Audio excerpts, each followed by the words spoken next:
Hello my dear student, स्वागत है आपका इस नए वीडियो लेक्चर में।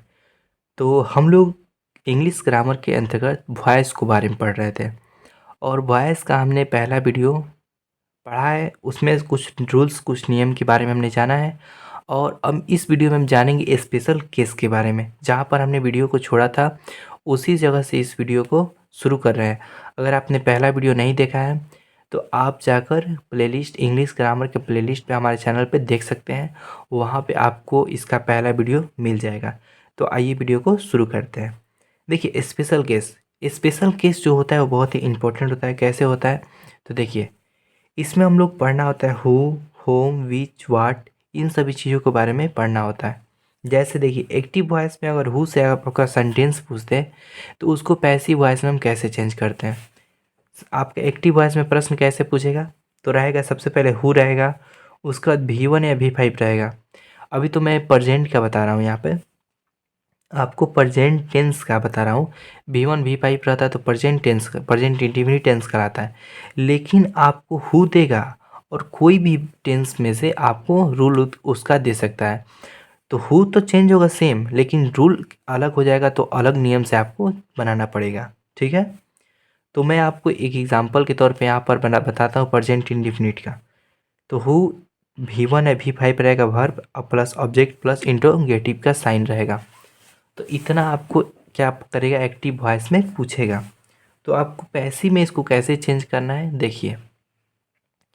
पैसिव वॉइस बनाते समय जब हु रहता है तो इसको चेंज करके बाई होम में लिखा जाता है। क्या कर दिया जाता है, हु को चेंज करके बाई होम। उसके बाद जब हम देखते हैं कि यहाँ पर कौन सा सेंटेंस का रूल लगा है, अगर प्रेजेंट इंडेफिनिट का टेंस का लगा है तो वहाँ पे हम लोग प्रेजेंट इंडेफिनिट का अगर पैसिव वॉइस बनाते हैं तो इज एम आर का क्या करते हैं हम लोग, प्रयोग करते हैं। ठीक, तो प्रेजेंट इंडेफिनिट में हम लोग पढ़ रहे हैं, फिर पढ़ेंगे प्रेजेंट कंटिन्यूअस, फिर प्रेजेंट परफेक्ट पढ़ेंगे। तो ये सब जितने रूल है ये सब प्रेजेंट इंडेफिनिट में पढ़ रहे हैं अभी हम लोग। तो उसके बाद V1 V5 रहेगा तो इज एम आर लगता है, प्लस रहे तो उसके बाद जो ऑब्जेक्ट रहता है ऑब्जेक्ट को लिख देते हैं, और V3 लगता है, यानी कि वर्ब का तीसरा फॉर्म लगता है और नॉट ऑफ इंट्रोगेशन लगता है। तो सेम जैसे एक्टिव वॉइस में रहता है उसी प्रकार उसको देखिए चेंज किया गया है और पैसिव वॉइस में लिखा गया है। तो ये तो हुआ हमारा पहला नियम बनाने का पैसिव वॉइस में। अगर मान लीजिए परीक्षा में आपको दूसरे तरीका से दे दिया या दूसरे तरीका से बोल दिया बनाने को, तो आप दूसरे तरीका से इसको कैसे बनाएंगे, हु को हु छोड़ देंगे, उसके बाद V1 V5 रहता है तो इज एम आर लगता है, उसके बाद ऑब्जेक्ट है तो ऑब्जेक्ट लगेगा, V3 है तो V3 लगेगा। अब देखिए यहाँ पर एक अंतर क्या हो जाएगा, जब हु को हु लिखेंगे आप लोग तो यहाँ पे आपको बाई लगाना पड़ेगा, नॉट ऑफ इंट्रोगेशन। और जब हु को बाई होम लिखेंगे तो यहाँ पर बाई नहीं लगाना पड़ेगा, क्योंकि जो बाई है वो शुरू में ही लग जाता है। बाई का मतलब होता है द्वारा। क्या होता है, द्वारा। एक्टिव वॉइस में क्या होता है कि कर्ता के अनुसार कोई कार्य होता है, लेकिन पैसिव वॉइस में वही कार्य जो होता है ऑब्जेक्ट करने लगता है। ठीक है, तो उसके द्वारा होने लगता है। तो वाई मतलब क्या होता है, द्वारा होता है। तो ये दो नियम आप लोग क्या करना है, ध्यान देना है। अभी दोनों नियम से हम लोग एग्जाम्पल देखते हैं। देखिए, एग्जाम आपसे कैसे क्वेश्चन पूछेगा, तो पूछेगा हु भी या V5, तो लव में जो वर्ब है उसमें एस लग जाता है तो क्या बन जाता है, ये पैसिव वॉइस का, सॉरी एक्टिव वॉइस का V5 रूप बन जाता है। उसका ऑब्जेक्ट क्या यहाँ पे अनुसार क्या दिया गया है, मी दिया गया है। ऑब्जेक्ट के जगह पे क्या दिया गया है, मी, और यहाँ पे नॉट ऑफ इंट्रोगेशन। अब बोला कि इसको पैसिव वॉइस आप लोग चेंज कीजिए। तो सबसे पहले हम पहला नियम से बनाएंगे। ठीक है, पहला नियम से कैसे बनाएंगे, तो यहाँ पे हु को हम बाई होम में चेंज कर देंगे और देखेंगे यहाँ पर V1 है V5 है, कौन सा रूल है, तो यहाँ पे V5 लगा है। तो लव में ये पांचवा रूप है तो इसका तीसरा रूप क्या होता है, तो इसका तीसरा रूप होता है लव्ड। लेकिन उससे पहले हम लोग क्या देखेंगे, यहाँ पे ऑब्जेक्ट है तो वर्ब के बाद देखिए यहाँ पे आई लगा है। अगर मान लीजिए आई नहीं रहता तो डायरेक्ट हम वर्ब लिख देते हैं लव्ड, कहानी क्या हो जाता है, यहीं पर ख़त्म हो जाता है, यानी बन जाता है। लेकिन यहाँ पे आई दिया गया तो आई के साथ क्या लगता है, तो एम लगता है। तो सबसे पहले ये क्या है, इंट्रोगेटिव वाक्य है, ये नॉट ऑफ इंट्रोगेशन लगा है तो इंट्रोगेटिव वाक्य है। तो आई लगेगा तो उसके साथ वर्ब जो है वो क्या, एक्चुअली वर्ब क्या लगेगा, एम लगेगा। तो यहाँ पे हम एम लिखेंगे, उसके बाद मी को चेंज करके आई लिखेंगे और लव्स जो है वो चेंज होकर लास्ट में लव्ड हो जाएगा, यानी कि पांचवा रूप जो है वो तीसरा रूप में बदल जाएगा। अब यहाँ पर एक बार और समझते हैं इसको। तो बाई होम का बाई होम लिख दिया हु को चेंज करके। फिर उसके बाद इज एम आर, तो इज एम आर किसके अनुसार लिखेंगे, तो यहाँ पे जो हमारा ऑब्जेक्ट है उसके अनुसार लिखेंगे। तो हमारा ऑब्जेक्ट क्या है, तो आई है, यहाँ पर मी है तो इसको चेंज करके आई करेंगे, और आई के साथ एम लगता है तो एम हमने लिख लिया। फिर ऑब्जेक्ट लिख दिया, यानी कि मी को चेंज करके आई ऑब्जेक्ट लिख दिया। फिर V3, तो V3 हमने लव को तीसरा रूप लव्ड लिख दिया।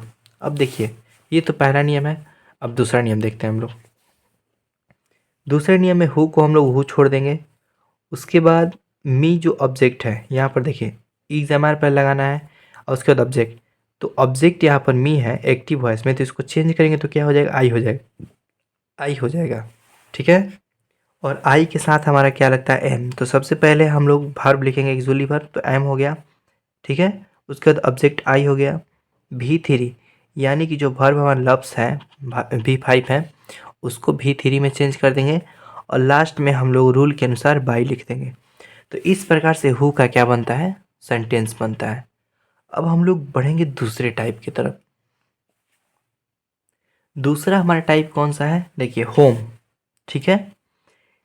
एक्टिव वॉइस में इसका प्रश्न कैसे पूछेगा, होम पूछेगा, डू या डज अगर दे दे, उसके बाद सब्जेक्ट देगा, फिर V1 देगा, फिर नॉट ऑफ इंट्रोगेशन, इतना चीज़ देगा। तो इसको पैसिव वॉइस में कैसे चेंज करेंगे, जब होम रहता है शुरू में एक्टिव वॉइस में तो उसको चेंज करके हु में कर दिया जाता है, और डू या डज रहेगा तो उसको इज एम सॉरी सिर्फ इज में करेंगे, क्योंकि हमेशा हु के बाद क्या लगता है, इज लगता है। क्या लगता है, हु के बाद हमेशा क्या लगता है, इज लगता है। एम आर इसमें आएगा ही नहीं। अब क्यों नहीं आएगा मैं आगे बताऊंगा। उसके बाद वर्ब का तीसरा रूप लिखेंगे, फिर बाय लिखेंगे, फिर सब्जेक्ट लिखेंगे, फिर नॉट ऑफ इंट्रोगेशन। जैसे यहाँ पर एक वाक्य लिखा गया है, home do you like most. ठीक है। उतना वॉइस में हिंदी का काम नहीं होता है, हिंदी निकालना जरूरी नहीं होता है। हिंदी कहाँ निकालना होता है मैं वहाँ पर आपको बताऊँगा। तो सबसे पहले होम को क्या करेंगे, हु में चेंज कर देंगे, तो हु में चेंज हो गया। हु में चेंज करने के बाद और यहाँ पे देखिए हु के साथ क्या लगेगा, रूल में पहले से यहाँ पर इज लगेगा, बोल दिया है। तो हु को लिखने के बाद डायरेक्ट इज को लिख देना है, इज लग गया। उसके बाद V3, तो इसमें से एक्टिव वॉइस में वर्ब कौन सा है, तो यहाँ पर लाइक जो है क्या है, वर्ब है, क्योंकि लाइक का ही रूप चेंज होता है। तो लाइक का तीसरा रूप क्या होगा, तो लाइक्ड हो जाएगा।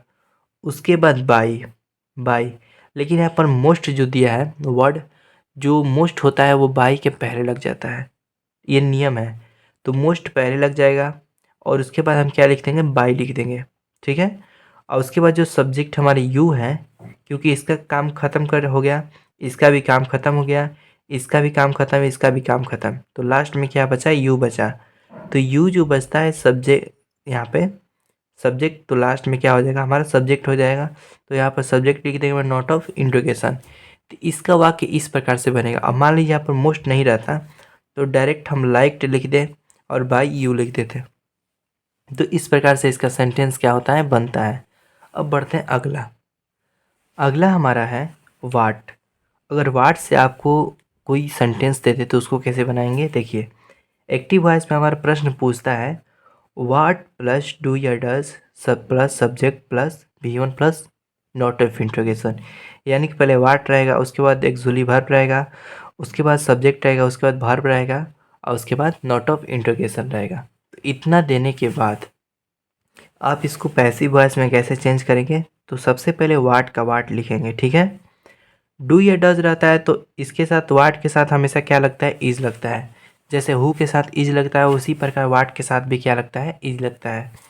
उसके बाद वर्ब का तीसरा रूप, फिर वाई, फिर सब्जेक्ट, फिर नॉट ऑफ इंट्रोगेशन। यहाँ पर एक वाक्य दिए गए, व्हाट डू यू ईट, तुम क्या खा रहे हो, या तुम क्या खाते हो, सॉरी तुम क्या खाते हो, यह हमारा वाक्य है। तो वाट का वाट, रूल के अनुसार वाट का वाट लिख देंगे। डू या डज रहता है तो इसके साथ क्या लगता है, इज लगता है। वाट के बाद क्या लगता है, इज लगता है, क्योंकि रूल बोल रहा है, हम अपने से नहीं बोल रहे हैं। उसके बाद वर्ब जो हमारा ईट है, तो ईट का तीसरा रूप क्या होता है, ईटन होता है। फिर पैसिव वॉइस के रूल के अनुसार बाई लगेगा, और जो हमारा सब्जेक्ट है यू, तो यू लास्ट में आ जाएगा, क्योंकि जो यू होता है वो चेंज ही नहीं होता है।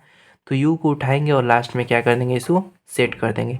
तो इस प्रकार से हम वर्ड का भी क्या कर सकते हैं, वाक्य बना सकते हैं। अब अगला हम लोग देखेंगे विच के बारे में, ठीक है। तो देखिए विच से कैसे बनता है, तो इसका एक्टिव वॉइस में रहता है विच प्लस नाउन प्लस V1 या V5 plus objective plus object, यहाँ पर है object plus not of interrogation. अगर आपको सेंटेंस में दिया रहे एक्टिव वॉइस के, तो इसको पैसिव में कैसे बदलेंगे, तो विच को हम लोग बाई विच कर देते हैं। बाई विच में विच जो है हमारा चेंज हो जाता है, और जो नाउन रहता है विच के साथ, तो नाउन रहता है बाई विच के साथ ही, यानी कि इसमें कोई चेंजिंग नहीं होता है, उसको वैसे ही क्या कर देते हैं, नीचे नोट कर देते हैं। अब जब V1 या V5 रहता है, तो उसको हम लोग इज एम आर में क्या कर देते हैं, चेंज कर देते हैं, और ऑब्जेक्ट का ऑब्जेक्ट ही रह जाता है। और उसके बाद V3 लगाते हैं हम लोग, फिर नोट ऑफ इंट्रोगेशन लगाते हैं। अब इसके एग्जाम्पल के माध्यम से हम लोग देखते हैं कि किस प्रकार से ये बनेगा। तो देखिए विच गर्ल लव्स यू, यानी कि विच का विच है रूल के अनुसार, नाउन यहाँ पर गर्ल एक क्या है, नाउन है, विच के साथ जो नाउन लगा है V1 या V5, तो यहाँ पर लव्स जो है इसमें एस लगा है, तो क्या हो जाएगा, ये V5 हो जाएगा। उसके बाद ऑब्जेक्ट यहाँ पर क्या है, यू है। तो इसको पैसिव वॉइस बनाते समय हम क्या करेंगे, सबसे पहले विच को बाई विच में चेंज करेंगे। तो विच को हमने बाई विच में चेंज कर दिया। उसके बाद नाउन है रूल में, तो नाउन को नाउन हम उतार देंगे। अब यहाँ पर देखेंगे ऑब्जेक्ट, ऑब्जेक्ट यहाँ पर जब आएगा, इधर से ऑब्जेक्ट उठ के पहले आएगा, तो ऑब्जेक्ट के पहले इज एम आर है, तो यहाँ पर ऑब्जेक्ट क्या है, यू है हमारा। तो जब यू यहाँ पर आएगा, तो यू के साथ क्या लगता है, आर लगता है। तो यहाँ पे सबसे पहले हम आर लिखेंगे, फिर यू लिखेंगे, फिर लव का तीसरा रूप लिखेंगे, यानी कि V3 लिखेंगे। तो लव का तीसरा रूप क्या हो जाएगा, लव्ड हो जाएगा, ठीक है। अब इसको एक और तरीके से हम लोग बना सकते हैं, जैसे देखिए यहाँ पे अगर हम लोग बाई विच नहीं लगाना चाहते हैं, तो हम क्या करेंगे, यहाँ पे विच का विच लिख देंगे, गर्ल का गर्ल लिख देंगे, विच गर्ल का विच गर्ल हमने उतार दिया। यू के साथ आर लगता है, तो सबसे पहले आर लिखेंगे, यू का यू लिख देंगे, और यहाँ पे लव्ड लव्स है, तो यहाँ पे क्या हो जाएगा, लव्ड हो जाएगा, ठीक है। क्या हो जाएगा, लव्ड हो जाएगा। यहाँ पर गलत हो गया है थोड़ा, यहाँ पर लव्ड हो जाएगा, ठीक है। और बाई जो हमारा शुरू में लग रहा था, इस नियम में क्या होगा, विच जब हम विच से शुरू करके बनाएंगे, तो हमारा बाई हो जाएगा लास्ट में। तो which girl are you loved by, ठीक है। तो इस प्रकार से हम क्या कर सकते हैं, सेंटेंस को बना सकते हैं। तो ये पार्ट 2 में इतना ही हम आपको पढ़ाते हैं। अब पार्ट 3 में हम लोग पढ़ेंगे प्रेजेंट कंटिन्यूअस टेंस के वॉइस के बारे में, ठीक है। मिलते हैं अगले वीडियो में।